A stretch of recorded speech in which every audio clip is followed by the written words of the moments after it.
pasaron por el mismo texto, que es el texto de Nicholas Rose, de la historia crítica de la psicología.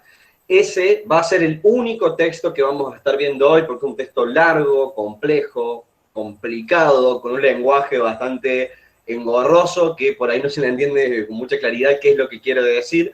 Lo que vamos a hacer acá es bajar ese texto para que se lo pueda entender, vamos a ver los conceptos más importantes, y voy a hacer un rápido resumen, tipo te lo resumo así nomás, de los textos de la unidad número 1. Bien rápido. Bien, así que vamos a arrancar con el texto de Nicholas Rose. Pregunta, ¿lo han leído ese texto? ¿Tienen al menos una noción? ¿Algo? No. Sí. Bueno, ¿qué les pareció ese texto? ¿Lo pudieron entender? ¿Le engancharon?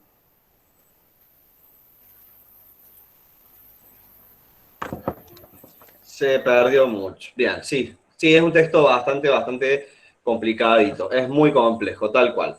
Bien, antes de empezar, porque veo que son muchos, la clase anterior eran bastante menos, me presento, yo soy Julián Zorrilla, hace 7 años trabajo dando clases en la facultad, los repasos, que se llaman maratón, en psicoanálisis maratón, episte maratón o en la escuela maratón en este caso. Lo que yo hago es una bajada de los temas más importantes, los conceptos los bajo de una forma que sea dinámica y entendible para que ustedes los puedan entender. Hace 7 años más o menos que trabajo dando clases en la facultad. Y por otro lado, yo también trabajo dando cursos online, cursos por privado, por las dudas si alguien necesita, ¿sí? Dicho esto, vamos a arrancar y yo les voy a pedir que estén muy atentos y atentas a las preguntas que yo voy haciendo para que esto sea lo más dinámico posible, ¿sí? Para arrancar, ustedes tienen que tener bien en claro la diferencia entre lo que es una historia recurrente o una historia más de tinte positivista de lo que es una historia crítica, que es la que propone aquí Nicholas Rose, ¿sí? Hay una diferencia crucial. Bien. Una cosa más. Si tratan de comentar acá al lado, porque yo tengo en la pantallita del margen derecho, se me ponen todos los comentarios. Si ustedes comentan que sean cosas de lo que estamos viendo ahora en momentos pertinentes, porque a veces me pasa que estoy explicando y se ponen a hablar entre ustedes cuando rinden intro, o qué van a hacer el año que viene, o qué onda la pandemia. Entonces tratemos que la clase y los comentarios sean del curso, cosa de no distraerme, ¿sí? Dicho esto, vamos a arrancar y tenemos que tener muy en claro la diferencia entre lo que es un tipo de historia más bien crítica y la historia que es positivista o historia recurrente. La historia crítica es la que apunta Dassinger, la que apunta Rose, que es casi lo contrario de lo que es la historia positivista o recurrente, como así lo llama Canguilhem.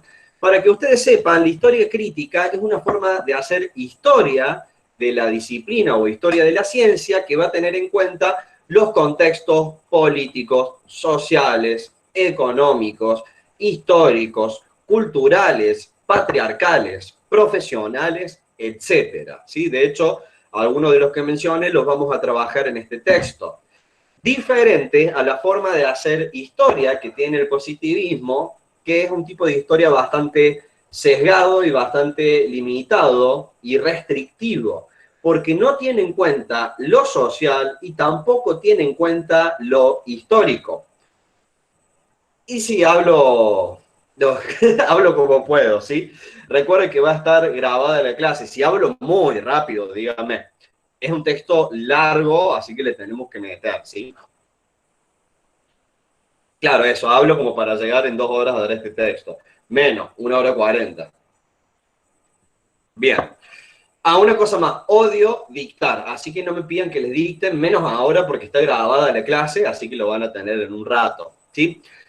Entonces aquí comienza Nicholas Rose. No vamos a ver el de Dassinger, repito, solamente hoy vamos a ver el texto de Nicholas Rose, nada más, y un repaso volando de la unidad 1, nada más, es lo único que vamos a ver, ¿sí? Porque hemos acordado con los chicos y chicas que vinieron a la clase, que escucharon y vieron la clase del viernes en que iba a ser el tema que les iba a dar.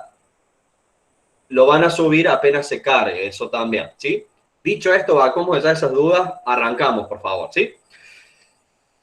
Bueno, para que ustedes sepan, comienza preguntándose Nicholas Rawls cómo debería hacerse una historia de la psicología, ¿sí? Una historia crítica de la psicología debería dar cuenta de la relación entre lo gubernamental, lo subjetivo y también lo psicológico. Ya vamos a ver estos tres puntos, ¿sí? Dice, una historia crítica nos llama a reflexionar sobre las condiciones en lo que se estableció lo que nosotros entendemos por verdad y por realidad. Es una forma de pensar donde vamos a pensar en contra del presente, por decirlo de alguna manera, para poder explorar sus horizontes. ¿Qué es lo que quiere decir esto? Hay un concepto que se utiliza en este texto, hay varios, como psicologización, disciplinariedad, régimen de verdad, fenomenotecnia, después también tiene lo que es la técnica de la psicología, son todos conceptos que tienen que manejar muy bien, al igual que los factores, tales como los factores culturales, patriarcales, económicos, políticos, entre otros, ¿sí? Acá ustedes tienen que tener en cuenta el concepto de verdad. ¿Qué es una verdad para ustedes? A mí me encanta hacer las clases dinámicas. Piense que cuando yo las doy en la facultad, son de 200 a 500 personas que están en la clase y me gusta interactuar mucho. Vamos a hacer lo mismo acá. Si yo digo una verdad o que la ciencia produce verdades, ¿ustedes qué opinarían de lo que acabo de decir? ¿La verdad existe o la verdad no existe? ¿Y cuándo algo es considerado una verdad? Me gustó esa, una aceptación colectiva de una idea. Perfecto, perfecto. Algo demostrable empíricamente, a eso lo vamos a relacionar con el positivismo. Me gustó eso del colectivo, porque acá se maneja el concepto, como les planteé hace un ratito, régimen de verdad. Es un régimen de verdad. ¿Qué quiere decir? Dentro de una ciencia, de una disciplina o de un cuerpo que genera conocimientos, hay conocimientos que va a considerar que son verdaderos y conocimientos que va a considerar que no son verdaderos, ¿sí? Por ejemplo, para las ciencias, vamos al caso dentro de la psicología, para la rama más positivista de la psicología, como puede ser la neuropsicología, la psiconeurología o las neurociencias en sí, van a tender a desestimar al psicoanálisis, porque no trabajan con el método experimental y no corroboran las hipótesis de forma que se puedan confirmar con algún tipo de información que sea susceptible de observación. Es decir, no, las hipótesis no son comprobadas empíricamente. Por lo tanto, las neurociencias, entiéndase por neurociencias la psiconeurología o la neuropsicología, Nicholas Rawls estamos viendo, ¿sí? Por lo tanto, esta disciplina no va a considerar verdad o cierto los conocimientos que produce el psicoanálisis, porque la forma de crear conocimientos por parte del psicoanálisis difiere de la forma de crear conocimientos por parte de las neurociencias. Entonces, el conocimiento producido por el psicoanálisis va a quedar desestimado, va a quedar al margen, y eso es lo que propone el régimen de verdad. La verdad es algo que se impone y todo acto de imposición es un acto de violencia, porque lo que no entra dentro del parámetro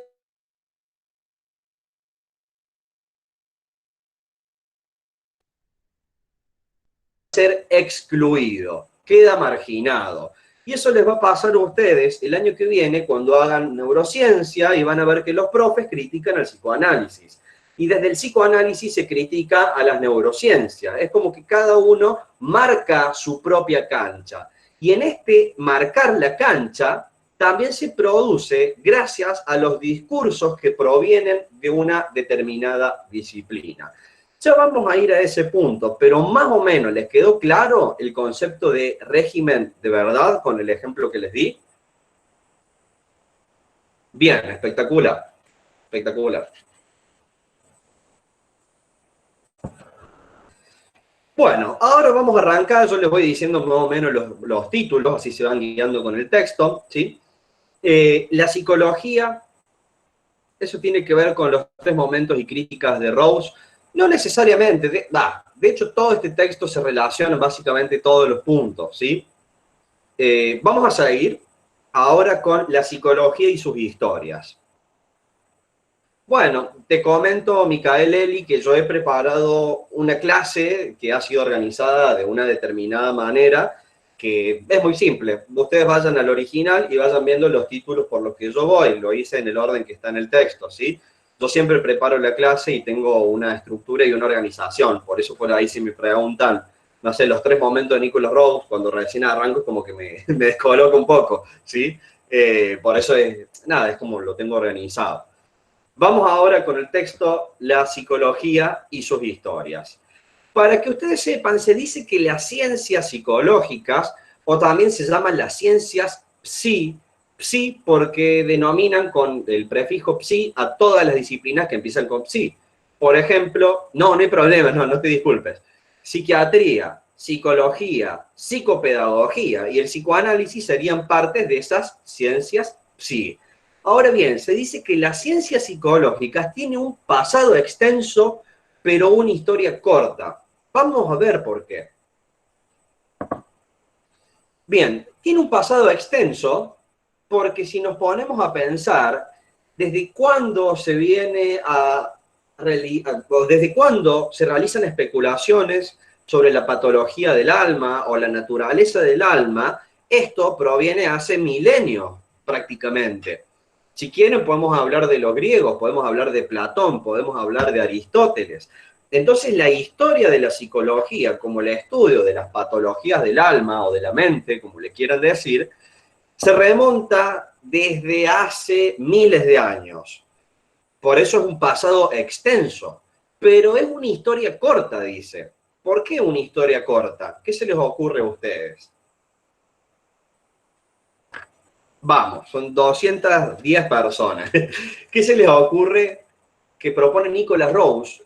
Hablar ahí va, tiene que ver con la cientificidad. Bien, prefiero que las preguntas me las hagan por escrito, si puede ser. Bien, listo, perfecto. Ahí ustedes me lo han dicho. La aparición de la psicología, o mejor dicho, la historia corta de la psicología, está aludiendo únicamente a la aparición de la psicología experimental que utiliza el método científico. Es decir, la psicología como ciencia, a eso hace referencia a la historia corta. Y en cuanto al pasado extenso, hace referencia a la tradición filosófica. Historia corta a la tradición científica que comienza a partir del laboratorio experimental. Excelente, muy bien. Bueno, hasta ahora todo esto viene siendo fácil, ya nos vamos a complicar un poquito más adelante. George Canguilhem habla de un tipo de historia que es la historia recurrente. ¿Se acuerdan ustedes de la distinción que hice al comienzo? Pasado extenso es de la tradición filosófica, es decir, de especulaciones del alma o de las perturbaciones del alma. Sí, tiene que ver con la metafísica, excelente. Ahora bien, historia recurrente, para que ustedes sepan, hace referencia a la historia positivista que al comienzo de las clases les definí. Es una forma de hacer historia donde una disciplina solo adhiere a una concepción de su pasado y tiende a identificarse con esa. Solo entiende la historia de la disciplina en términos de algunos investigadores o en términos de un desarrollo ininterrumpido de conocimientos veraces que son válidos. Y otra cosa más, la disciplina que realiza historia, en este caso la historia recurrente, los aspectos que perturban el estatus actual de la disciplina tienden a no ser tenidos en cuenta. Una forma de entender esto es darlo con un ejemplo, que les voy a dar un ejemplo muy simple. Es que, claro, un tipo de hacer historia según la conveniencia, perfecto. ¿Sí? Emiliano, ¿estás ahí? Quiero preguntar porque Emiliano me había pedido el link, no sé si puedo entrar. Emiliano, cualquier cosa, escribime estoy para saber si puedo ir. Bien, según la ideología. Bien, ya vamos a agarrar estos aspectos. Genial, Emiliano, bien. Vamos con lo siguiente. Imagínense la historia de la psicología, pero no cualquier tipo de psicología, sino en la psicología cognitiva. ¿Han escuchado hablar de la psicología cognitiva? Bien, esto lo van a ver bien más adelante con esta materia, seguramente les voy a estar explicando, es uno de mis textos favoritos, que lo da Manoilov, que es una profesora de la cátedra, que es muy clarito el texto, es muy lindo. Bueno, les comento lo siguiente. Hagamos de cuenta que hay un psicólogo cognitivo que hace historia de la psicología cognitiva. Pregunta, ¿va a hacer quedar bien a la psicología cognitiva o lo va a hacer quedar mal? Lo pongo en estos términos, así es muy simple, ¿sí? Bien, lo va a querer hacer quedar bien, sí. Imagínense que a lo largo de la historia de la psicología cognitiva hay algunos aspectos y elementos y sucesos históricos que los va a omitir. Va a omitir contarlos y tenerlos en cuenta a la hora de hacer historia. ¿Por qué? Porque le quiere hacer quedar bien. Y las otras psicologías, como la psicología conductista o el conductismo, lo va a desechar. Ahí es cuando nosotros criticamos con todo el conductismo y decimos que era inhumano porque no tenía en cuenta la mente, no tenía en cuenta las experiencias cualitativas, que eso ya lo van a ver en Episte, trabajaba con los sujetos como si fueran una máquina, solo teniendo en cuenta los estímulos y las respuestas. Entonces lo que haríamos en ese punto es criticar a la otra psicología, no tener en cuenta los aspectos que perturban mi propia psicología y de esa forma dejo y hago y queda sentado que mi disciplina es la mejor, porque lo muestra la historia. ¿Se entiende? Es una forma de hacer historia que es según la conveniencia, es una historia recurrente, recurrís a tu propia disciplina a la hora de hacer historia. Eso es un ejemplo que les doy para que les quede claro. Con ese ejemplo, ¿les quedó lo que es historia recurrente? Sí, no. Bien, bien, excelente, perfecto. Bueno, el tema que a la hora de hacer historia, estas historias recurrentes son, estamos en el texto de Nicholas Rawls, estas historias recurrentes, para que ustedes sepan, son más que una psicología, una ideología, perdón, son más que una ideología.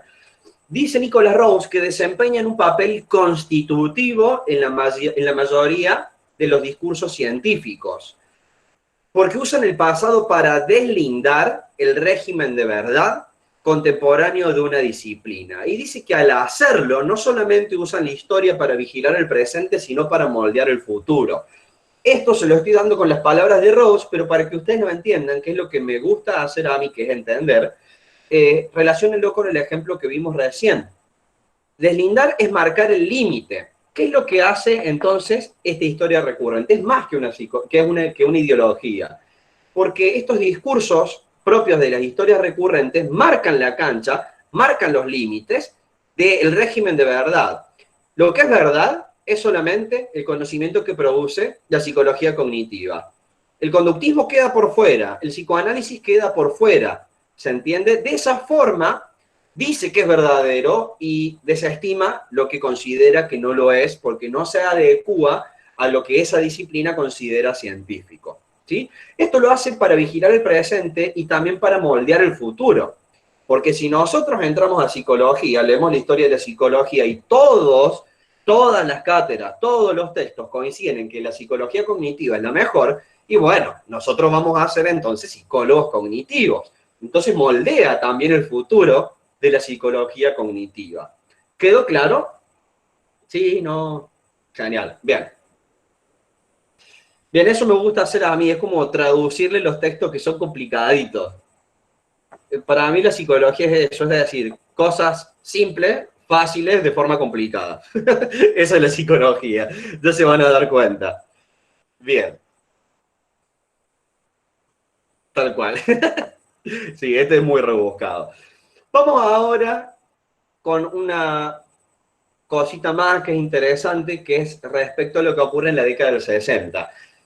A ver, hacia la década del 60, todas las historias pertenecían al reino de las historias recurrentes.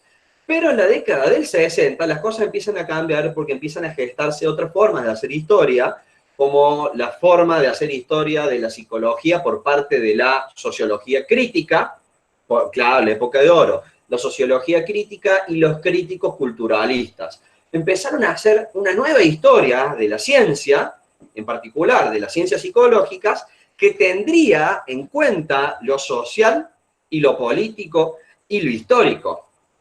Eran historias que ya no pertenecían al género de lo recurrente, ¿sí?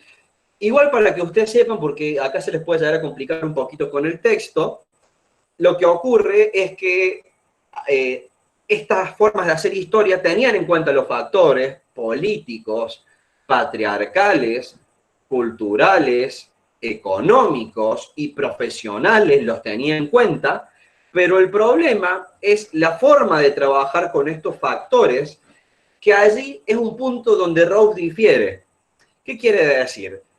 Para Rawls, y ahora pasamos con el primero, que sería el factor económico, ¿sí? Para que ustedes me entiendan, la lógica va a ser la siguiente.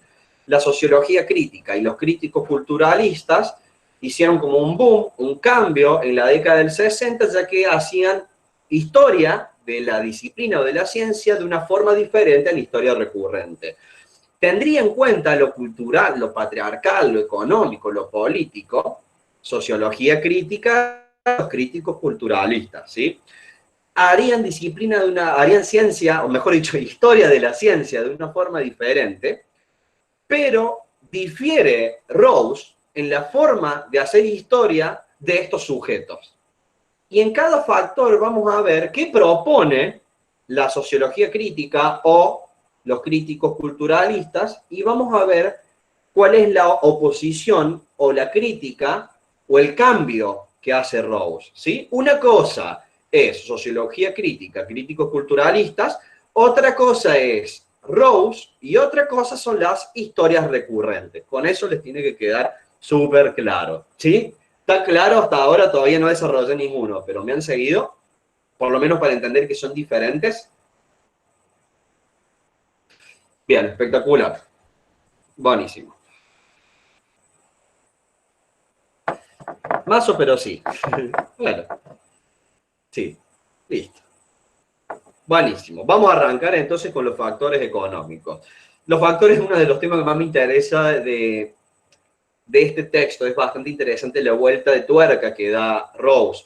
Para que ustedes sepan, eran bastante restrictivos los tipos de investigaciones o historias que realizaba la sociología crítica o los críticos culturalistas. Es como más restringido, más restrictivo.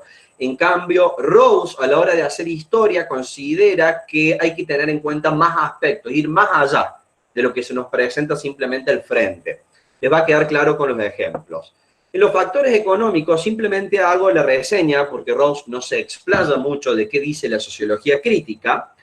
Propone que las explicaciones que vienen por parte de la sociología crítica son insuficientes, dice, son insuficientes.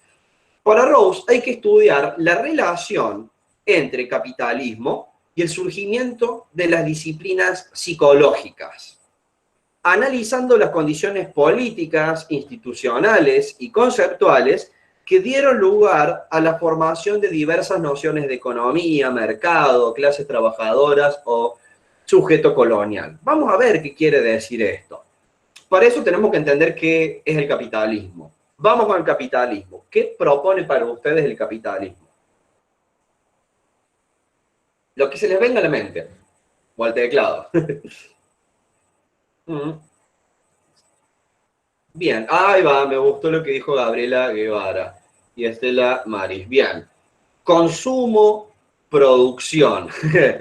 Miren, el capitalismo, que se rige, como dice Fiorella también, se rige con un sistema jerárquico donde el poder está concentrado solo en algunos sectores, y lo que va a buscar el objetivo es que la sociedad sea productiva y también que sea consumidora, porque sin consumo no hay justamente, no hay capitalismo, no hay sistema económico, ¿se entiende?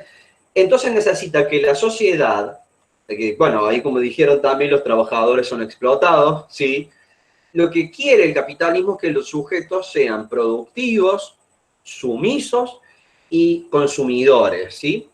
Entonces hay que ver de qué forma la psicología me puede aportar ciertos conocimientos, dispositivos, técnicas, tecnologías que pueda ayudar al objetivo del capitalismo, ¿sí? Y por esto tengo un ejemplo muy simple y muy puntual. Hagamos de cuenta, todo esto va de la mano. Ahí va, tiene que ver con el Taylor. El toyotismo es más reciente, ¿sí? Vamos con lo siguiente. Lo que buscaba Watson, por lo cual recibió un fuerte financiamiento por parte de la universidad, por parte del Estado, era ver de qué forma se puede moldear las respuestas emocionales de los niños. A través de los condicionamientos de estímulos y respuesta en la más temprana infancia, estos niños van a ser condicionados y el día de mañana van a ser el profesional que uno quiera o va a ser el ciudadano que el Estado espere. Por eso recibió fuerte financiamiento la psicología conductista cuando estaba Watson encabezando los estudios. Le propuso al Estado estadounidense en el año 1910-1911, donde queda muy explícito con el manifiesto conductista, que él, mediante esta serie de principios claves, podría moldear a las personas para ser el profesional o el ciudadano que uno quiera, ¿sí? Por eso están los experimentos del pequeño Albert, por ejemplo. Ahí tienen un ejemplo en cómo la psicología viene de la mano con el capitalismo. No solo por eso, también tenemos los modelos fordistas, tayloristas, donde había psicólogos que se encargaban de hacer test para ver en qué área se desempeñaba mejor esta persona en la fábrica. Entonces vemos que la psicología ha aportado bastante al capitalismo.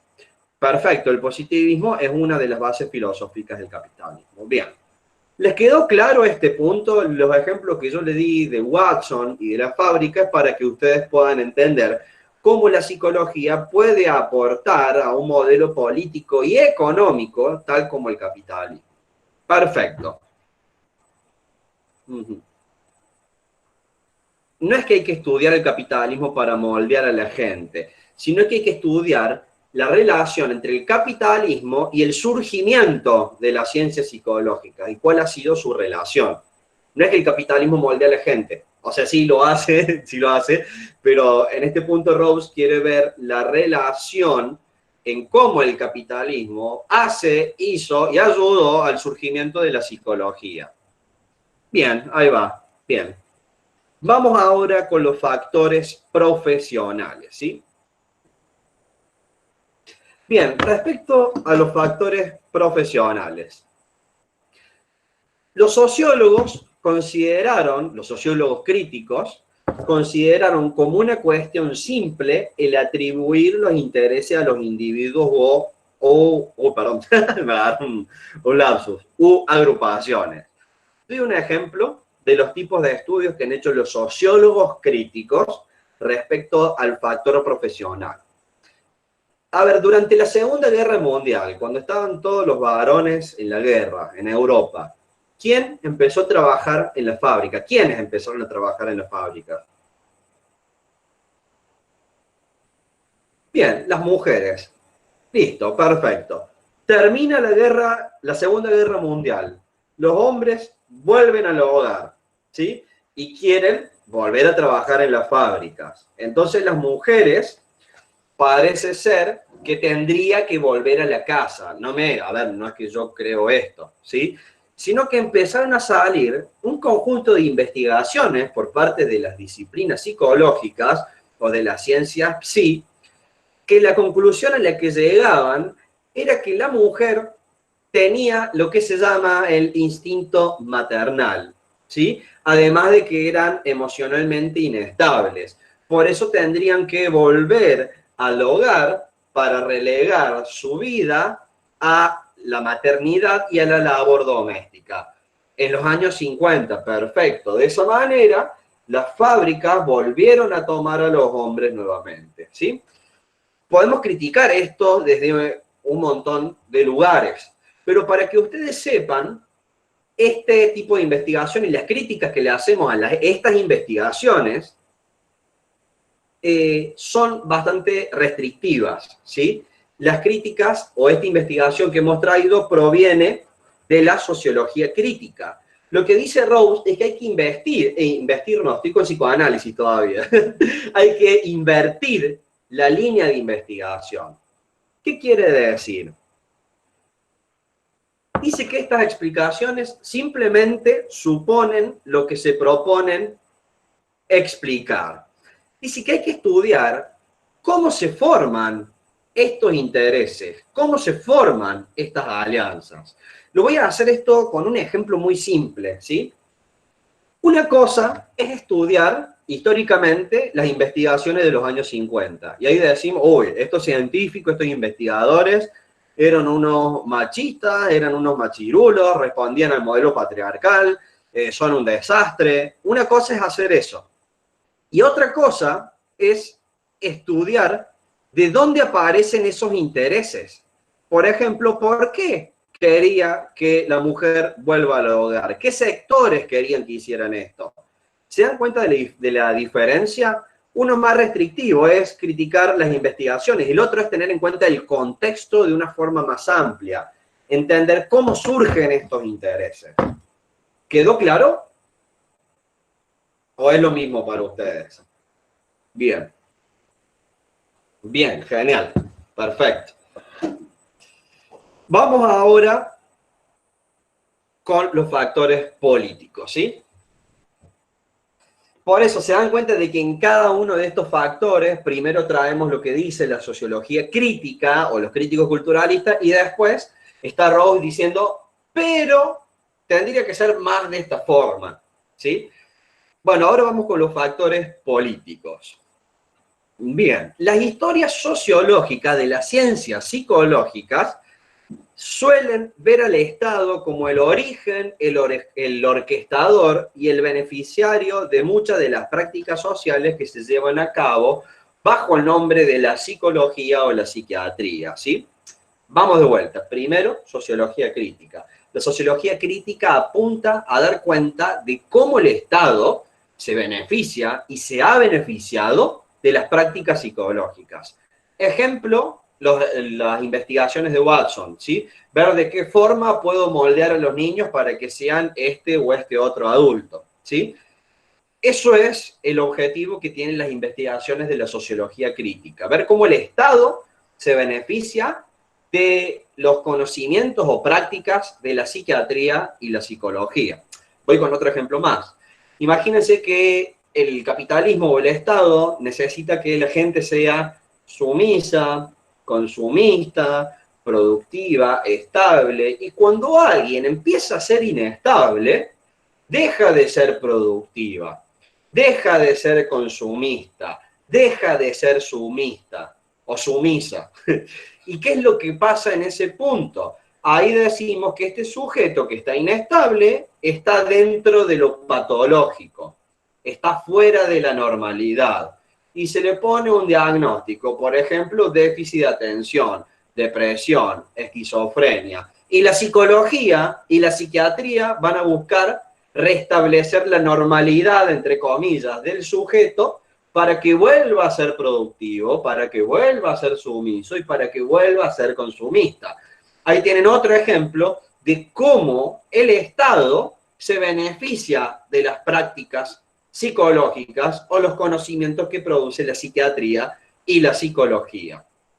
Sí, ¿se entendió este ejemplo? Perfecto, perfecto. ¿Sí? Esto es lo que haría la sociología crítica. Punto. Lo que propone Rawls es más amplio. Al autor, Rawls, le gustaría poner este problema, como él dice, patas para arriba. Dice, es precisamente el nacimiento de esa concepción de Estado lo que debe ser investigado.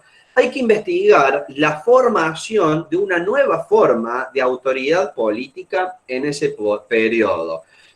Si ustedes se ponen a pensar, la política, y bueno, que va unido con la economía, ha tenido diferentes momentos a lo largo de la historia. Anteriormente, no le preocupaba al Estado los sujetos si tenían trabajo o no, y el Estado le interesaba obtener ganancias. Antes estaba el modelo feudal. Luego al Estado le interesó que la gente tenga trabajo, ¿sí? De hecho, uno de los motivos de la abolición de la esclavitud no era libertad para la gente, es que era hasta más barato pagar un sueldo mínimo a un empleado de una fábrica que mantener un esclavo. Era más caro mantener un esclavo que pagar un sueldo mínimo. Entonces damos cuenta que todo esto es resultado de motivos económicos y políticos y no por la beneficencia de la gente. ¿A qué voy con esto? Hay que ver el motivo por el cual se genera esta noción de Estado, donde el Estado es quien quiere dominar, controlar y ser el benefactor de la sociedad. Una cosa es ver, sociología crítica, una cosa es ver cómo el Estado se beneficia de las prácticas psicológicas y otra cosa es ver por cómo nace esta nueva concepción del Estado, que es lo que le interesa a Rawls. Está clara la diferencia una vez más. Una cosa es ver cómo se beneficia el Estado con las prácticas psicológicas, sociología crítica, y otra cosa es lo que propone Rawls, que es ver cómo se da el nacimiento de esta forma de Estado benefactor o que quiere controlar a la sociedad, que eso es lo que apunta Nicholas Rawls. ¿Se entendió? Bien. Hasta acá me están siguiendo, voy muy rápido. Claro, es crítica, tal cual, perfecto. Bien, voy bien, gracias. Está bueno saberlo. Bien. Genial. Seguimos entonces. Vamos ahora con los factores culturales.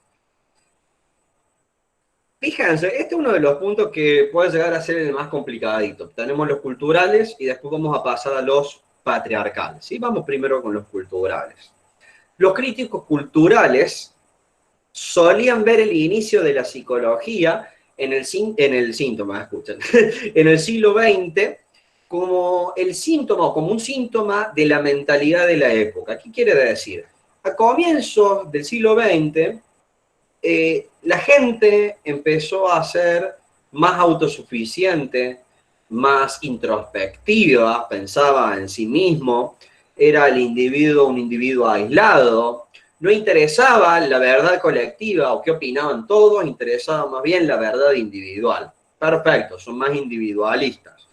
Entonces, ¿qué es lo que pasa? Los críticos culturalistas creen que la psicología aparece como un resultado de esta modalidad de pensamiento de la época, ¿sí? Esta forma de pensar de la gente a comienzos del siglo XX, donde los sujetos eran individualistas, aislados, introspectivos, solo importaba su verdad por sobre las verdades colectivas, y como síntoma de esto aparece la psicología. Ejemplo, los sujetos quieren empezar a psicoanalizarse, quieren comenzar a analizarse, conocerse más a sí mismos, descubrir sus verdades con un terapista, por ejemplo. Por eso aparece la psicología, ¿sí? Hasta acá, ¿me siguieron? Eso es lo que dirían los críticos culturalistas. ¿Se entendió? Sí, no. Bien. Excelente. Bien. Emiliano, ¿se entendió? A ver. Bueno, vamos a seguir ahora. Reci.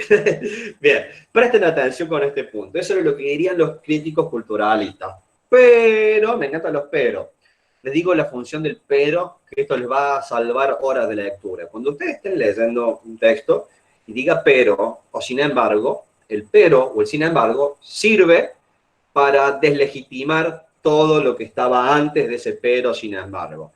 Por ejemplo, ustedes son muy buenos alumnos, pero, ¿se entienden? El pero es como que todo lo que dije lo borro de forma bonita. Eso es lo que quiere decir. No se lo van a tomar, pero está bueno saberlo. Bien, dice así. Pero, nuevamente, la dirección de la investigación podría invertirse y abordar. Ah, se te clavó el teclado.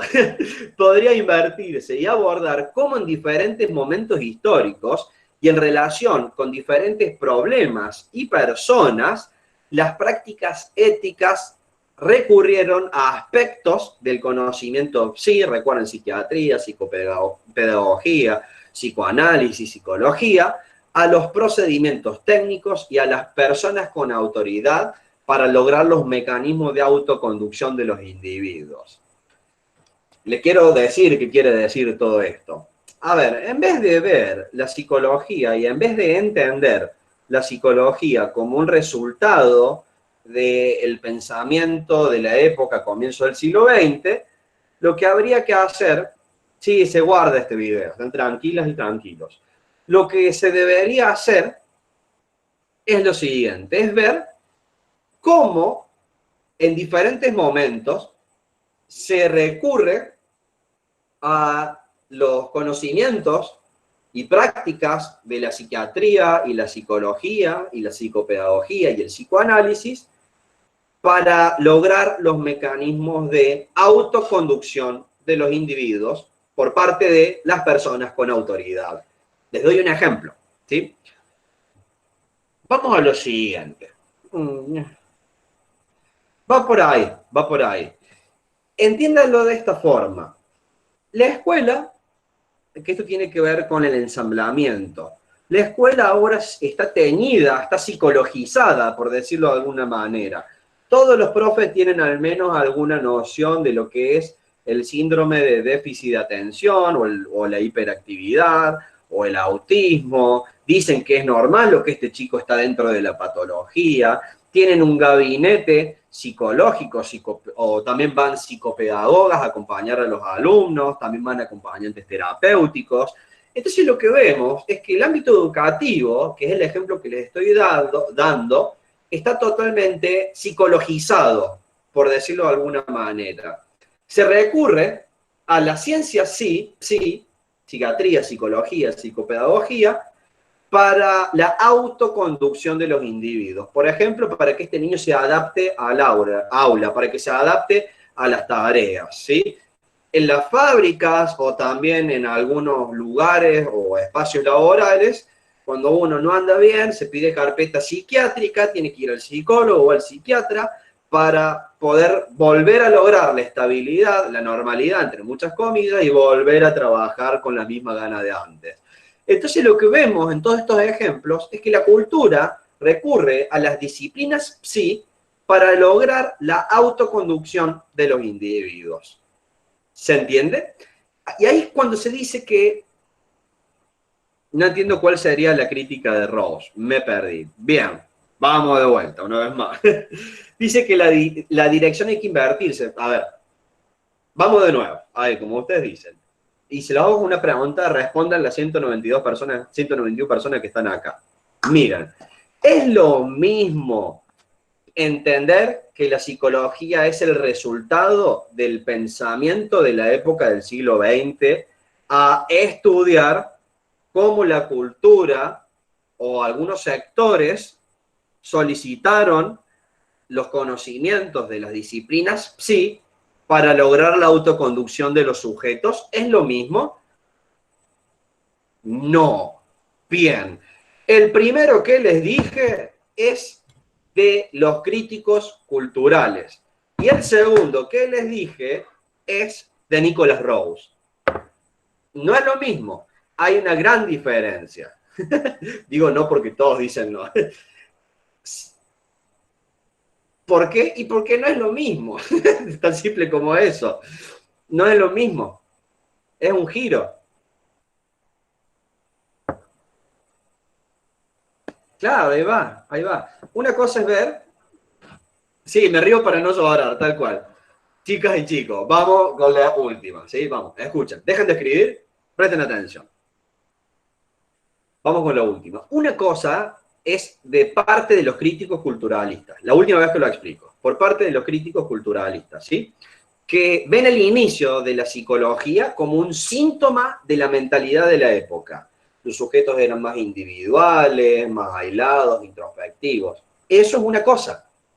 Diferente a lo que dice Rawls, que dice que respecto a los factores culturales, las investigaciones tienen que ser totalmente diferentes. Dice lo siguiente, hay que investir la investigación, hay que ver cómo en diferentes momentos históricos y en relación con diferentes problemas se acude a los conocimientos de la ciencia sí. Por ejemplo, en el ámbito escolar empezaron a haber un montón de chicos que llamaban la atención porque tenían mucha energía y bueno, entonces ahí aparece un diagnóstico que es el déficit de atención y a veces van maestras integradoras. Ahí hay un problema que se recurre a las disciplinas sí para resolverlo. Eso es lo que propone Rose. Hay que ver cómo en diferentes momentos, en relación con diferentes problemas, se acude a la psicología para intentar resolverlo. ¿Se entiende?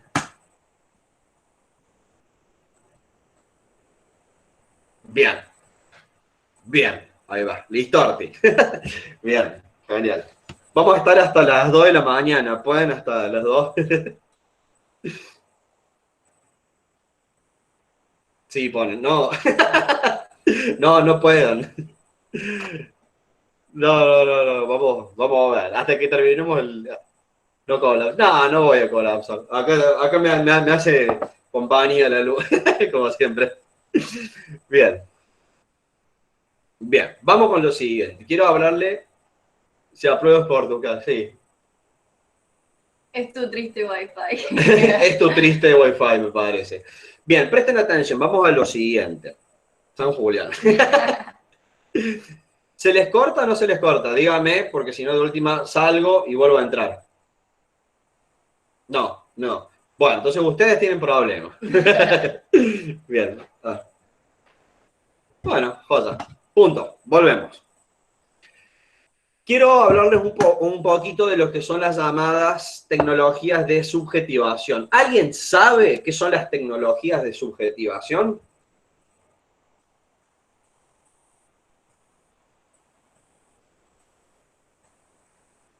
Bueno, vamos a hacer una cosa. Salgo y vuelvo a entrar. Vamos a seguir entonces con los factores culturales. Estábamos hablando de las tecnologías de subjetivación que le surge, que son las tecnologías de subjetivación. ¿Sí? Perfecto, estábamos en tecnología de subjetivación.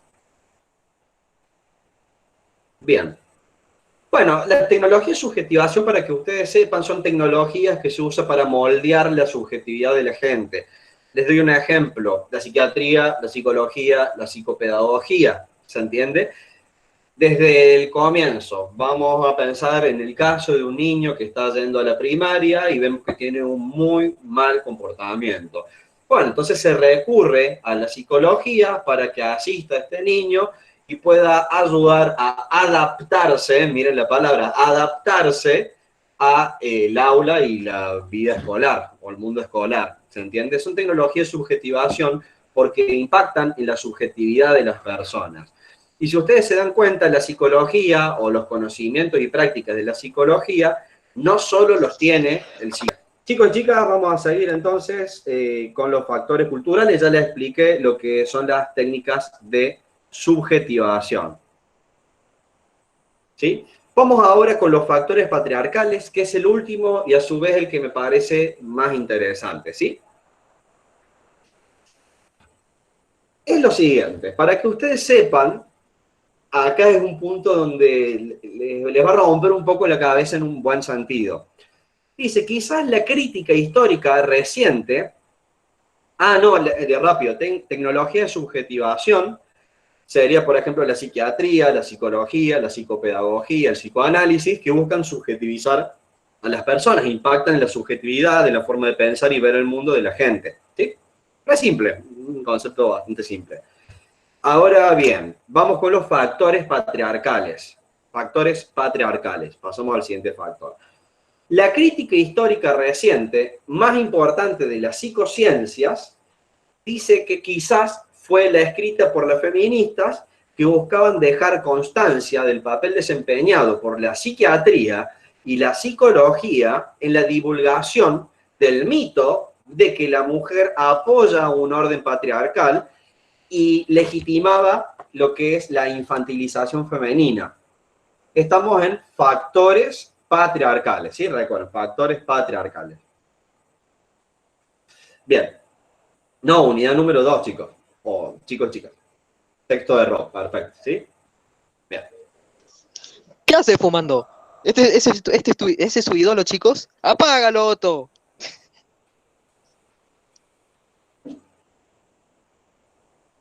Bien, te ha quitado. ¿Qué onda? Oh, no, déjate de joder. ¿Y otra vez? Sí, no, es el mismo. ¡Ay, por Dios! Sí, sí, sí, sí, ahí ya lo quitaron, sí. Y No, no a se mí, puede, profe, no se puede, por ejemplo, que no entre más gente, porque por ahí sigue entrando y por eso es que sigue jodiendo. sí, ahí recién Lelu habló con, vale, Lelu es mi novia, que salía recién, habló recién con la gente de Sur para que, nada, se los puedan bloquear y sacar. No importa, no importa, ¿sí? Vamos, vamos, tratemos de continuar como podamos. Vamos, No se bajonee, profe. sí, Sigamos. dale, dale, sí, sí, sí, no pasa nada, quédese tranquilo. Por eso está bueno darlo en la facu, porque en la facu no hay forma que pase esto. Bueno, entonces los factores patriarcales se resalta o dice quizás la crítica histórica reciente más importante de la psicociencia Bueno, haya sido escrita por feministas que buscaban dejar constancia del papel desempeñado por la psiquiatría y también por la psicología en la divulgación del mito que la mujer apoya un orden patriarcal, que la mujer es infantil, que la mujer depende emocionalmente del hombre, sumado a que las mujeres tienen una inestabilidad emocional, por eso tienen que estar en dependencia del hombre, que tienen el instinto maternal, ¿sí?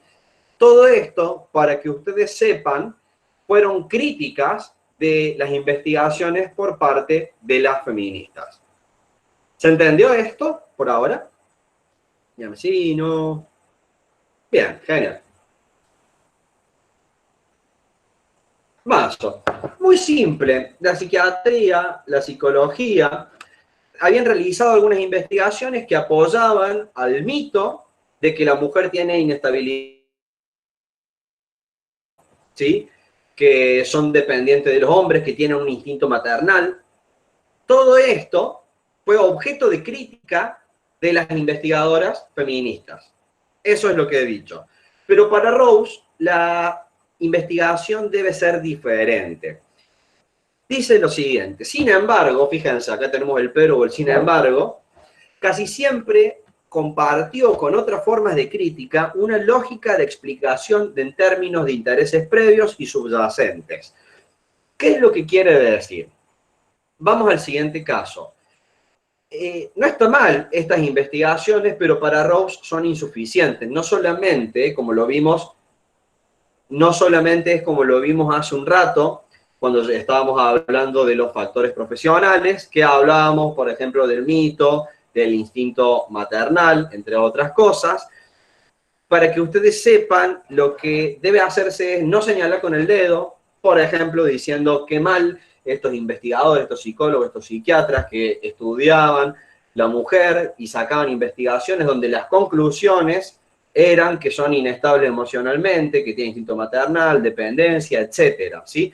Una cosa es decir, mira qué porro estos tipos que responden al orden patriarcal, eso es una cosa, porque ya están partiendo, como dice Nicholas Rose, de intereses previos. Es decir, lo que estudiaban estas feministas en cuanto a los factores patriarcales ya estaban determinados por su posición. La posición era criticar al patriarcado, criticar al machismo, ¿sí? Lo que dice Rose es que las investigaciones tienen que ser diferentes, tienen que ser más amplias. Por ejemplo, ver en qué momento aparece la diferencia entre el hombre y la mujer. ¿En qué momento aparece, por ejemplo, o históricamente en qué momento se empezó a visibilizar la violencia de género? ¿Por qué está la diferencia, no sé, entre lo que se considera femenino y lo masculino? Es decir, que la investigación para Rose tiene que ser más amplia, ver desde dónde surge el patriarcado y no criticar al patriarcado en sí, sino ver cuáles fueron las condiciones del surgimiento del patriarcado. Una cosa es criticar investigaciones puntuales de los psicólogos de los años 50, por ejemplo, Y otra cosa es investigar cuándo surge el patriarcado, cuándo surgen las diferencias entre mujeres y hombres, entre otras cosas. ¿Se entiende? Bien. Perfecto, perfecto. Eso sería el factor patriarcal. Excelente. Bien. Dice, miren, se los leo, así les queda bien claro.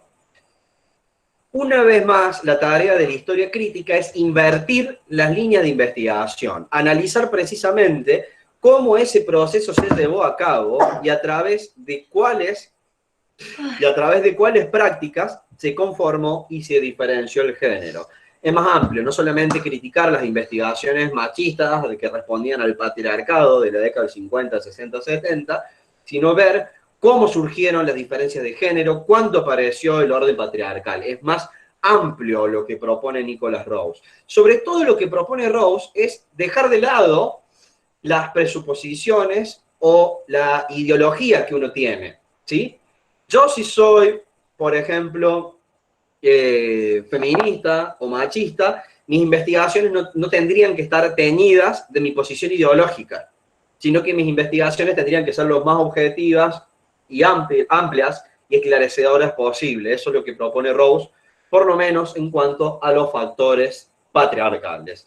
Entonces, recopilemos un poquitito la información más importante de lo que estuvimos viendo. Recuerden que la psicología crítica tiene, o la psicología, mejor dicho, tiene un pasado extenso, pero una historia corta. Recuerden los motivos, recuerden el concepto de historia recurrente que utiliza Canguilhem, y recuerden también, sumamente importante, los factores patriarcales, culturales, económicos, políticos y profesionales, cómo los aborda la sociología crítica, cómo los aborda la crítica culturalista, y cuál es la vuelta de tuerca que le da Nicholas Rawls a cada uno de estos factores, donde debe quedar claro que el objetivo de Rawls es que la investigación tiene que ser más amplia y más profunda.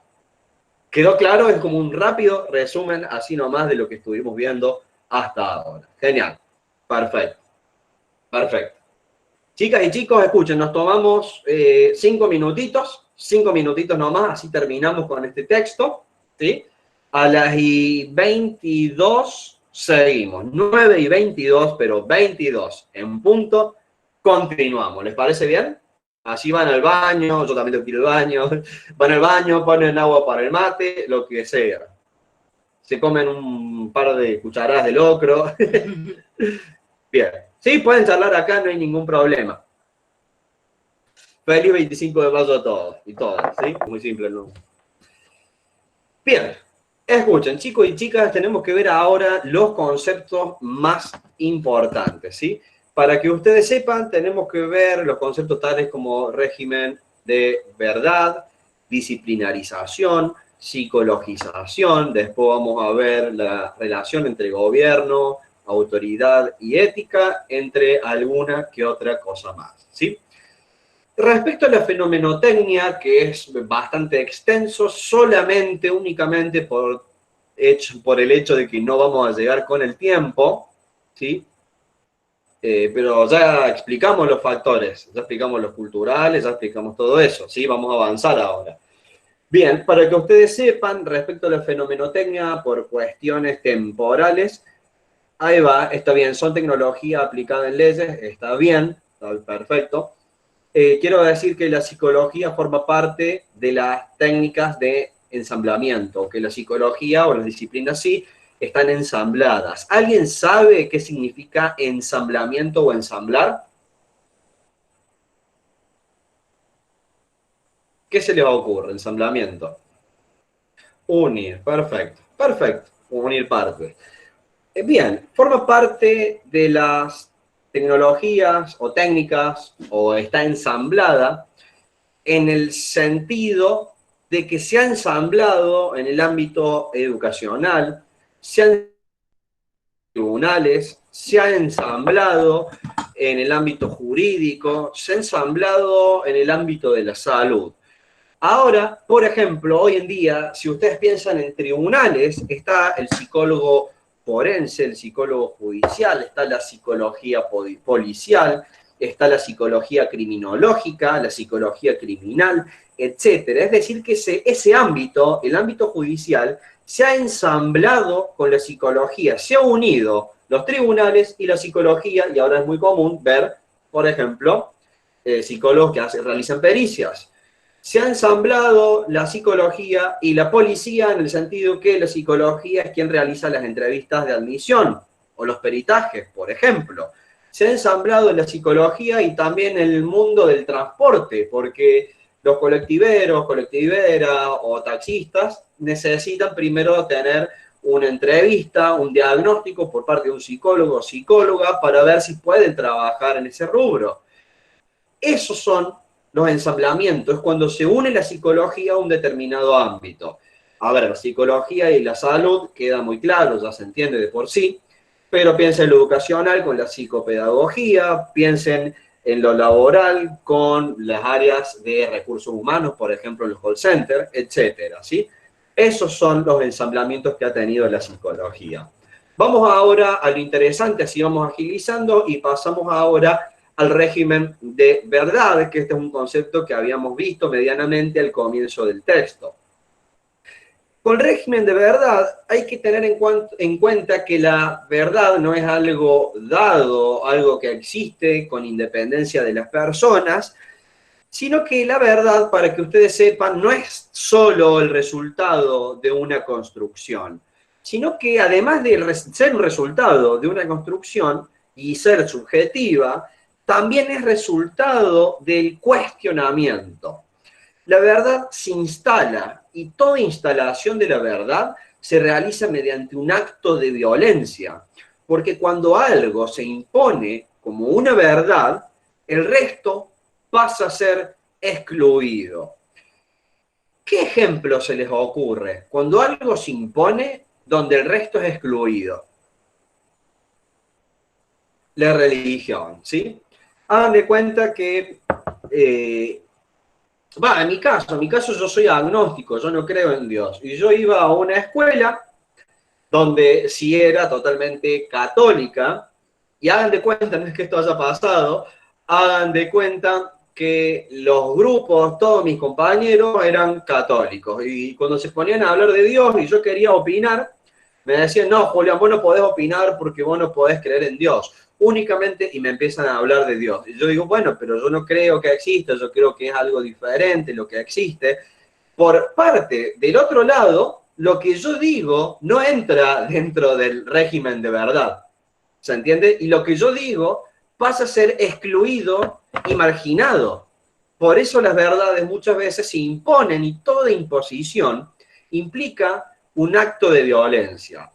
En cuanto a la ciencia, para que algo sea régimen de verdad, tiene que cumplir determinados estándares, tiene que cumplir determinados, ¿cómo lo diría? Principios.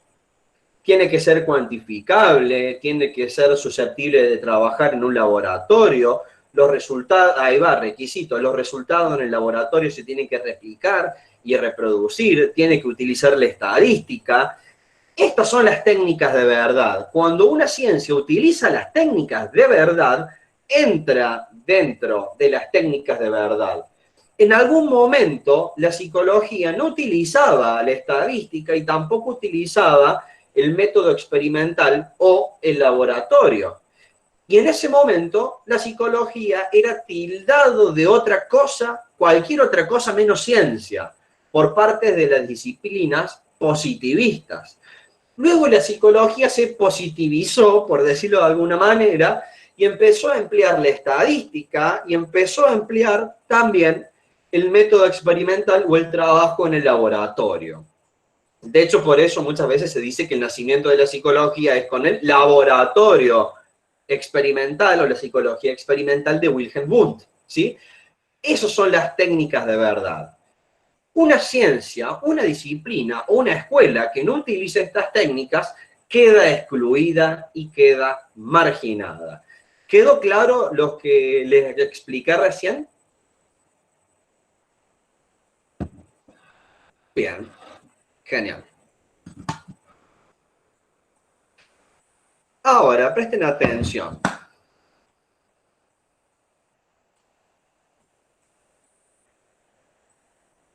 Bien. Bien, estoy viendo ahí algunos comentarios, está bueno. Bien. Las técnicas de verdad son el laboratorio y la estadística, ¿sí? Eso ya vamos a volver un poquito más adelante. Para ser parte de lo verdadero, los hechos y los argumentos deben ser incluidos en complejos aparatos de verdad. A ver, para que algo sea científico o esté dentro del régimen de verdad, tiene que ser aceptado o incluido con los aparatos de verdad. Es decir, revistas de divulgación científica, por ejemplo, publicaciones académicas, conferencias, utilizar test, etc. Eso es lo que legitima y hace que algo, una disciplina, pase a ser científica y entre dentro del régimen de verdad. Podemos explorar las condiciones particulares que permitieron el ingreso de los argumentos psicológicos al campo de lo verdadero. ¿Podés repetirme la pregunta? Porque justo me distraje y no lo llegué a leer.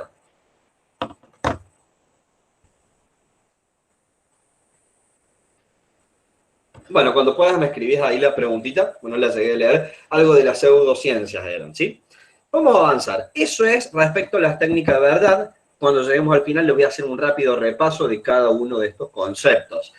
Tengan en cuenta que este es un texto bastante complicado y difícil. Por eso las pseudociencias son tan mal vistas, tal cual. Nunca escucharon hablar de psicomagia o la terapia o las constelaciones familiares, por ejemplo. Eso es excluido, eso no entra dentro del régimen de verdad de la psicología, por ejemplo, ¿sí? De vuelta, régimen de verdad. Lo verdadero es algo más que una construcción y es producto de los cuestionamientos. Las verdades se imponen y toda imposición se realiza mediante un acto de violencia. Ese acto de violencia excluye lo que no entra dentro de lo verdadero y existen aparatos de verdad y técnicas de verdad. Técnicas de verdad puede ser la estandarización, la estadística, y por otro lado tendremos lo que sería el laboratorio, la experimentación. Y luego habla de los aparatos de verdad, que serían las revistas, las conferencias, los artículos de divulgación científica, etc. ¿Sí? Eso serían los regímenes de verdad. Pasamos ahora al siguiente concepto, que es la disciplinarización. ¿Sí? ¿Cómo vienen? Bien, más o menos. ¿Le están enganchando el texto? Este para mí es el texto más complicado de la materia, les digo. Es, de hecho, el más complicado de la materia. Si lo logran entender, la verdad, un golazo. Le pongo onda, profe. Bien, esa es la idea. Bien, genial. Genial. Bueno, buenísimo. Vamos ahora con la disciplinarización. Presten atención, para ustedes, ¿a qué refiere el término disciplinarización? Disciplinar. ¿A qué refiere? ¿A?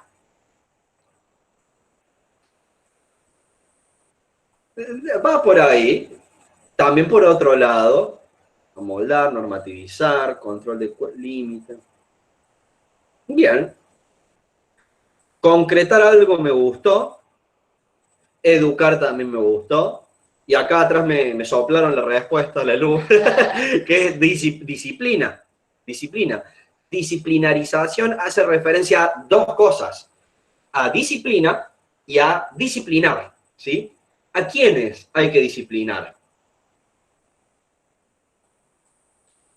¿A quiénes hay que disciplinar? A las masas, a los estudiantes, a las personas, a la ciencia, al ciudadano. Excelente, bien, bien, me gusta la respuesta que me están dando. Bueno, entonces sucede lo siguiente. La psicología cumple o intenta cumplir este objetivo de disciplina. Ahí va, está unido con psicologización, bien. De hecho, después voy a hacer una articulación de todos estos conceptos, así lo pueden unir. Presten atención, la disciplinarización hace referencia a que se debe disciplinar a las personas, ¿sí? Disciplinar cómo, vamos de vuelta con lo que vimos al comienzo. El capitalismo necesita gente productiva, sumisa, que consuma, que sea estable. Bueno, para eso, ¿qué mejor que vigilar la estabilidad, la productividad y el consumismo de las personas gracias a los aportes que me pueden brindar la disciplina psi, como la psiquiatría y la psicología? Van a venir a disciplinar a las personas. Ejemplo concreto, la psicología conductista de Watson.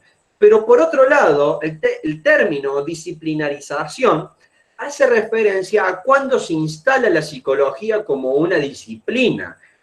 Pasa a ser una disciplina científica, la psicología, cuando adopta las técnicas propias de la ciencia, que son la estandarización, la estadística, es decir, los test psicométricos, y a través de la investigación utilizando el laboratorio. Cuando toma estas técnicas de las ciencias positivistas, estandarización, test psicométricos, y por otro lado, laboratorio, método experimental, ahí se dice que la psicología ha logrado formarse como una disciplina científica tomada en serio por las otras disciplinas más positivistas. ¿Me siguieron ahí? Bien. Genial. Bien. Más o más. Bueno, ahí vamos a volver. Miren, el proyecto de disciplinarización de la psicología o las psicologías se llevó a cabo a través de un proceso que obligó a la psicología a abandonar las formas de justificación utilizadas anteriormente. Por ejemplo, la especulación filosófica. Hay que abandonar la especulación filosófica y adoptar las técnicas de verdad de otros ámbitos científicos. Es decir, se logra formar como una disciplina, es decir, entra la psicología y las psicologías dentro cuando adopta las técnicas de verdad, que son la estandarización o la estadística y la experimentación. Una vez que adopta las técnicas de verdad, entra dentro del régimen de verdad y aparece la psicología como disciplina científica. ¿Eso está claro? Bien. Ahí va. Pregunta. ¿Es científico una especulación filosófica metafísica? ¿Es científico?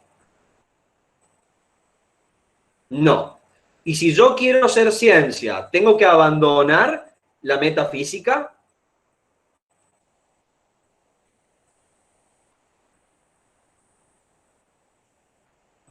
Bien. ¿Y tengo que tomar las técnicas de verdad? Sí. Ahí está, ustedes me dijeron la respuesta. Para yo hacer ciencia tengo que abandonar las especulaciones filosóficas, la metafísica, y utilizar las técnicas de verdad. Es decir, la estadística y el laboratorio o la experimentación. Tan simple como eso. Ahí va, bien. Y presten atención a esto. Bien. Listo, cerramos con esto. ¿Qué tres características?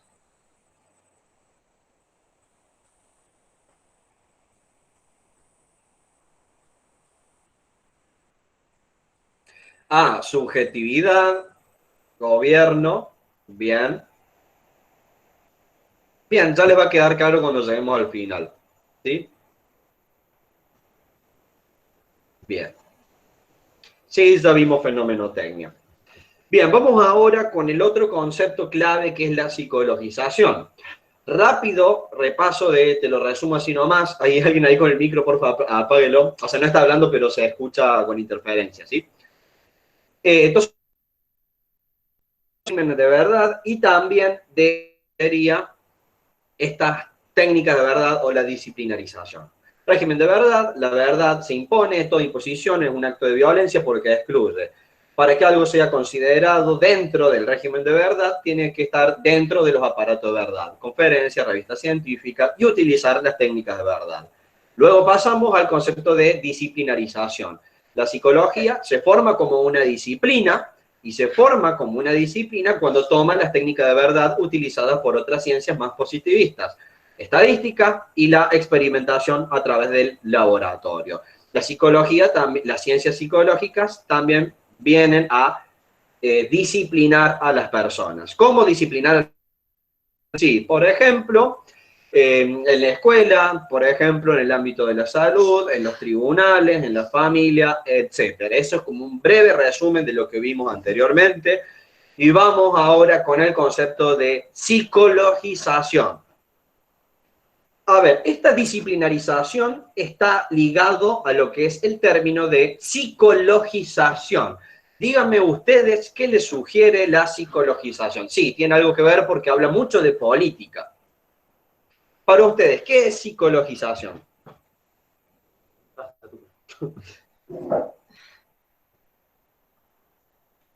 Sí, tiene que ver con psicología. Me mata sus respuestas.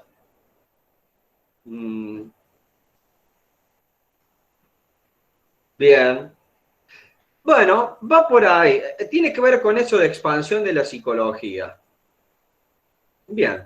Tomar como propia la psicología, esa respuesta me encantó. Miren, vamos a pensarlo de una forma muy simple, ¿sí? Con psicologización hace referencia a cómo la psicología o los términos o el lenguaje o los conceptos y conocimientos y prácticas y técnicas y dispositivos generados por las ciencias psi han logrado impregnarse en un montón de ámbitos. Muchos problemas, o mejor dicho, muchas situaciones se problematizaron y pasaron a ser entendidas en términos psicológicos. Por ejemplo, en la escuela, antes, cuando un niño era bastante enérgico, no se quedaba quieto, se decía que este niño era insoportable, se lo desaprobaba y se lo tildaba de burro, por ejemplo. Después, esa situación se problematizó y se psicologizó y se entiende que esa conducta es propio del TDAH. Y ahora es prácticamente todo es TDAH. ¿Se entiende? Otras cuestiones que se llegaron a psicologizar antiguamente, en el pasado, era, por ejemplo, la inteligencia y la herencia. Se decía que algunas personas, algunas razas, entre comillas, son más inteligentes que otras. Hay personas que tienen una constitución física que tienen una mayor propensión hacia el delito. Eso es Lombroso. Si quieren leer algo alguna vez interesante y desquiciado, lean Lombroso. De vuelta, estamos viendo la psicologización. Lombroso es un autor. Bien. Ahí va. Vamos de vuelta. Chicos y chicas, presten atención. Psicologización. Los conocimientos, el lenguaje, el vocabulario, las técnicas, los dispositivos, las herramientas, los instrumentos de la psicología, la psiquiatría, la psicopedagogía y el psicoanálisis se impregnaron en otros ámbitos. Es decir, que problemas que antes no eran psicológicos, ahora pasan a ser psicológicos. El ejemplo que yo les di era del déficit de atención. Ahora una maestra ve a un chico que esté inquieto y dice quizás puede tener. Otro ejemplo que les puedo llegar a dar. Una persona está gritando en la calle, gritando en nombre de Dios, que él es hijo de Dios, que habló con Jesús mismo, etcétera. Y antes se decía que esta persona era una vaga, que no quería trabajar o que era un profeta justamente. Ahora lo que hacemos es psicologizar esa situación y decir que esta persona, por ejemplo, tiene esquizofrenia, ¿sí? Entonces, ciertas situaciones de la vida, en ámbitos diversos, se psicologizaron y pasaron a ser entendidos en términos psicológicos. ¿Ahí quedó claro? Sí, bien. Genial. Perfecto. Listo. Pasamos ahora al otro concepto de epistemología, institucional. Ya falta menos. Bien. En el caso, recuerden, estamos ahora ubicados en epistemología institucional, ¿sí? En el caso de los conocimientos psi, existe una interpenetración de la practicabilidad y la epistemología. Hay algo característico sobre las condiciones que hicieron posible la producción de las verdades psicológicas. Eso se lo digo como lo dice en el texto, y ya procedo a retraducírselos. La epistemología psicológica es una epistemología institucional. Las reglas mismas que determinan lo que puede considerarse conocimiento, dadas por las relaciones institucionales en las cuales cobraron forma. Es lo que les dije recién. Yo se los leo, bien puntual, bien con el lenguaje del texto, y ahora paso a explicárselos. Tenemos ahí dos cosas. Epistemología, que hace referencia al conocimiento, institucional, que hace referencia a la institución. Familia, institución educativa, la institución religiosa, la institución cárcel, la institución, no sé, ámbito judicial, etc. ¿Sí? La psicología tiene algo bastante interesante. No, la epistemología hace referencia al conocimiento, que esa es otra de las materias que explico.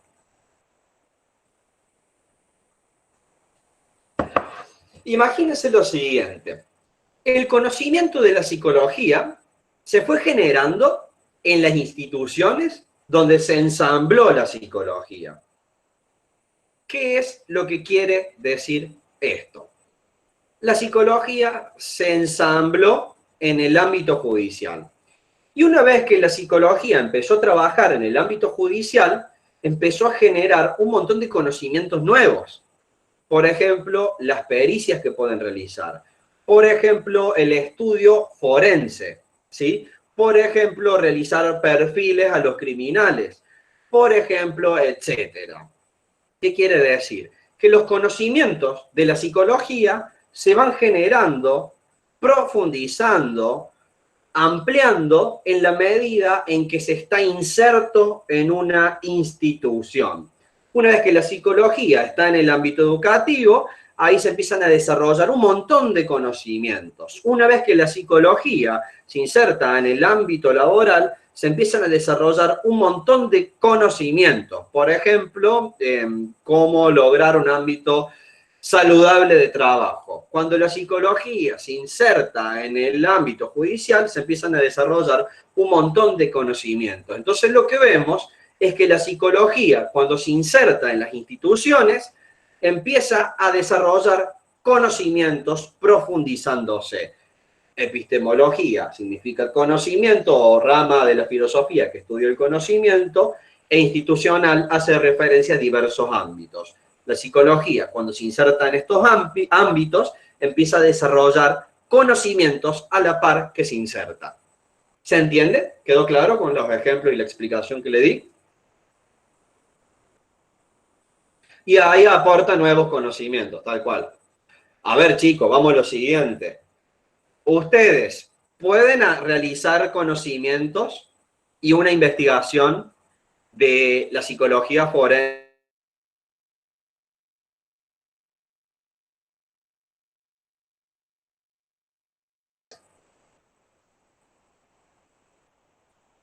Ah, ¿se cortó? Bien. Ya esperen, salgo 2 minutos y vuelvo a entrar.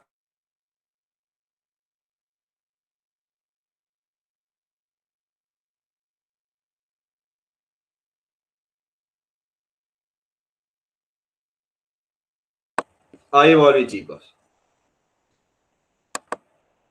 Bien, acá estoy. Rápido.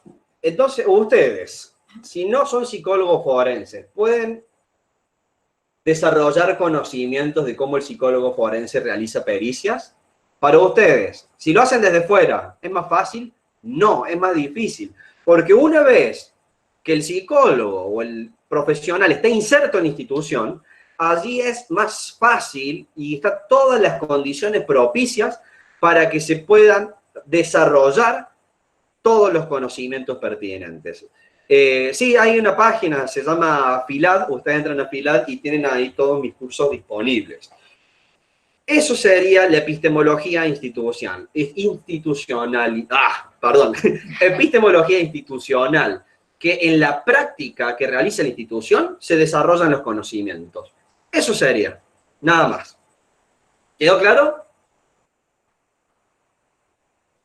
Bien. No es mi página, es una academia online donde yo ahí tengo varios cursos. Si todo llega a flexibilizarse con todo esto de la cuarentena, quizás empiece a dar clases particulares, ¿sí? Si no, consulten en Filad los cursos que yo doy allí. También voy a estar dando los presenciales más adelante cuando se pueda, ¿sí? Bien, vamos a seguir ahora con la técnica de la psicología. Chicos y chicas, ya no falta nada. Falta poco. No, no son gratis, de hecho ese es mi trabajo. Con eso vivo. Son cursos online, está toda la materia explicada, tienen todos los resúmenes, tienen todo en videos de alta definición. Es como si se lo explicara únicamente a la persona que ve el video, ¿sí? También tiene pregunteros, entre otras cosas. Sí, está todo allí. Bien. Vamos ahora con la técnica de la psicología. Tenemos que ver técnica de la psicología, gobierno, autoridad y ética, y ahí ya cerramos con este texto, por eso les digo que aguanten, ¿sí? Ya sé que ya empieza el repaso de Altamirano, pero estaría bueno que se queden para que le den un cierre. Este es el texto de vuelta, el más complicadito, ¿sí? Bueno, vamos con la técnica de la psicología. Hay que tener en cuenta lo siguiente. Hay que dar cuenta de que la psicología no es un mero cuerpo de pensamiento, sino que es una forma de vida, por decirlo. Eso les va a pasar a ustedes más adelante, cuando se van incorporando más la carrera, más conocimientos. Seguimos con el mismo, Rose. Cuando ustedes ya avanzan más en la carrera, van incorporando más conocimientos, llega un punto donde ustedes todo lo ven con los lentes de la psicología. No es una forma de pensamiento nomás, sino que es una forma de actuar sobre el mundo, la psicología. Y dice que la técnica de la psicología son sus características distintivas, como acá menciona técnica, arte, práctica y conjunto de dispositivos. Es como, no sé, el médico que ve que alguien estornuda y dice, uy, estás resfriado, te estás engripando, tomate esto. Bueno, ahí está el médico. Nosotros tenemos otro tipo de cuestiones, como por ejemplo, vemos que alguien mueve la pierna muy nerviosamente, con mucho nerviosismo, y pensamos que quizás tiene un trastorno de ansiedad. Entonces lo que vemos es que es una forma de pensar, ya pasa a ser un arte, pasa a ser una práctica, pasa a ser parte de nuestra vida, la psicología. Y hay aquí tres aspectos de la técnica, ¿sí? Que ayuda a relacionar lo que sería la psicología con el poder y la subjetividad, ¿sí? Psicología, poder y subjetividad. Tenemos que ver la relación de estas tres cosas. La técnica de la psicología, ¿sí? Hay tres dimensiones. Psicología, por otro lado, poder y por otro lado, la subjetividad. Vamos a ver cómo estos tres se articulan en el gobierno, en la autoridad y en la ética. Bien, vamos con el gobierno. Si ustedes se ponen a pensar, cuando uno habla de gobierno, no nos vamos a estar refiriendo a una institución particular como la Casa de Gobierno, sino que al hablar de gobierno tenemos que pensar en el ejercicio del poder político y el intento de ejercerlo. Y ustedes van a ver que hay acciones políticas, tal cual. Y a la hora de ejercer o intentar ejercer este poder político, ¿a qué recurrió el poder o a qué recurrió el Estado? Esto ya lo hemos visto antes. ¿A qué recurrió el poder o el Estado? A las técnicas psicológicas, perfecto. Normas, valores y técnicas psicológicas llegaron a moldear cada vez más las formas en que diversas autoridades piensan los defectos de las personas, la salud, la enfermedad, la normalidad y la patología. Entonces vamos a ver lo siguiente, de vuelta. Tecné de la psicología. En el Tecné de la psicología tenemos lo que es el poder, la psicología y la subjetividad. Esto, vamos a ver cómo se vincula en el caso del gobierno. Cuando hablo de gobierno no me refiero a una institución, me refiero al poder ejercido o al intentar ejercer este poder. Muchas veces, a la hora de intentar ejercer el poder, se recurre a las normas, valores y conocimientos de la psicología. Por ejemplo, en el caso del conductismo, ¿sí? De esta forma, se pretende moldear a las personas y hacer que sean productivas a la misma sociedad. Entonces vamos a ver, por ejemplo, a la hora de hablar de salud y enfermedad. La enfermedad aparece para el poder cuando alguien deja de ser sumiso, cuando alguien deja de ser productivo. Entonces hay que normalizarlo. ¿Cómo? Con pepas, con psicofármacos y con psicoterapia. Ahí tienen el ejemplo perfecto para entender cómo se vincula el poder con la psicología y cómo esto impacta en la subjetividad. ¿Quedó claro, chicas y chicos?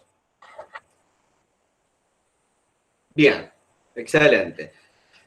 Ahora, respecto a la autoridad. A la hora de hablar de autoridad, hay que entender que una autoridad no es el presidente únicamente, sino que hay un montón de autoridades. ¿Qué autoridades se les ocurren a ustedes? El policía, bien. ¿Qué otra autoridad? La ayuda, pues. El profesor, los padres, la maestra de jardín. Y fíjense esto. La psicología logró legitimar las viejas autoridades como policía, el guardia cárcel, el juez, el docente, logró legitimizarlos porque estos se impregnaron de términos y conocimientos psicológicos. El juez dice, este sujeto es inimputable porque no es consciente de sus actos porque tiene esquizofrenia. El policía o el guardiacárcel ve que un interno se intentó suicidar y dice, uy, tiene un intento de suicidio, está deprimido, entonces hay que llevarlo al psicólogo que está en la penitenciaría, por ejemplo. Entonces se legitimaron las viejas autoridades y gracias a los conocimientos psi aparecieron nuevas autoridades. Estas nuevas autoridades son psicólogo, psiquiatra, psicopedagogo, psicopedagoga, puede ser también el psicoanalista o la psicoanalista. ¿En qué sentido? Fíjense el poder, al menos que tenía antes el psiquiatra, que era como un juez. Decidía si vos podías estar en libertad o si tenías que estar internado o internada en un manicomio. Solo un psiquiatra lo hacía. Y de esa forma decimos, esta persona no está apta para estar en la calle, está muy inestable, vaya a la cárcel de locos, llamado manicomio, por decirlo de alguna manera. Que esto lo hemos visto la clase anterior. Imagínense el poder que tiene el psicólogo, que también puede decidir si una persona está apta o no para entrar en una empresa. Entonces, la psicología lo que hizo fue legitimar las viejas autoridades y también generar autoridades nuevas, como el psiquiatra y el psicólogo. ¿Quedó claro? Bien, genial. Y vamos ahora con el último punto, que es la ética. Buenísimo. Quédense cuando termine porque voy a hacer una unión de todos los conceptos para que les sea más fácil todavía entenderlo. Ahora, respecto a la ética, miren, investiga las formas en que la psicología quedó vinculada estrechamente con las prácticas y los criterios para la conducción de la conducta. Con la ética estamos haciendo referencia a la moral. Durante muchos siglos, los manuales sobre los modales, los manuales sobre guía y orientación, prácticas pedagógicas y reformatorias, trataron de educar, dar forma, encauzar a la economía y también trataron de generar en la persona, en las personas, una cierta ética, ¿sí? Los manuales de moda, por ejemplo, uno lee una revista o una revista antigua, fíjense, en los años 50 y 60, de hecho había una materia en los colegios que creo que era labor doméstica o algo así, que era solo para las mujeres, que en esos libros para las mujeres explicaba qué tendrían que hacer ellas cuando fueran adultas, de servirle al hombre, de que si está cansado de tenerle paciencia, etc. Un desastre. Pero lo que intentaba hacer esta materia, que estaba antes en el colegio, hace muchos años, era dotar de la gente de una ética, de una moral. Hoy en día es la psicología quien intenta también de dotar de una ética a las personas, de una moral. Si ustedes se ponen a pensar, hay varios términos que la gente ya maneja, que no hace falta que estudie psicología para entender qué es la depresión, qué es la histeria, qué es la bipolaridad. Mucha gente dice, oh, estoy re bipolar, cuando uno está medio ciclotímico, cambiante de ánimo. Cuando uno está triste, dice, uy, estoy re depre. Cuando uno se pone paranoico, utiliza otro término.